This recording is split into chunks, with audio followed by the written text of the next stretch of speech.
Hi there, and I'm back again with the next edition of Talk the Talk. We have established that effective communication is a key factor in reducing stress because it ensures that you get what you want out of the communication. We've talked about organizing matter, collecting data, having opinions, and essentially having content.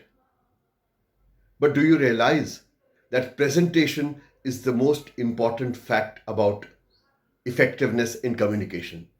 Because even if you have the best of content, if it is not noticed, if it is not acted upon, and if it is not retained, then that communication is absolutely of no use.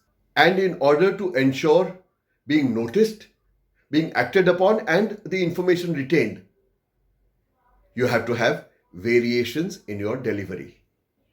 Now, why variations? Probably because they have been genetically programmed into us. See, our ancestors who were hunters, imagine being one of them and moving through a jungle. Now you are seeing a lot of things. There are trees around you, there is a narrow path, there are your fellow hunters walking behind you or ahead of you, there is a wind rustling through the trees. But if the grass around the path as much as moves slightly out of pattern, but you would notice that immediately. Reason? That out of pattern movement could either mean a hunter in the form of a tiger or it could be prey in the form of a deer. So survival was dependent upon noticing variations. And that continues to be the pattern which our brain responds to even now. Our brain tries to put things in certain patterns. And when they are put in patterns, they go back to the subconscious, they are processed and they are stored. But if there is a variation, the conscious mind immediately notices it, reacts to it, and retains it longer. These variations in communication can be in the form of tonal variations, which could be variations in volume, variations in pitch, pauses, and variations in speed. Variations do not only mean this, they mean variations in body language. And body language doesn't mean gestures.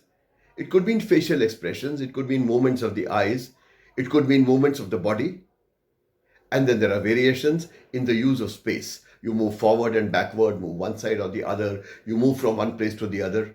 Now, all these variations help engage all the senses of the listener.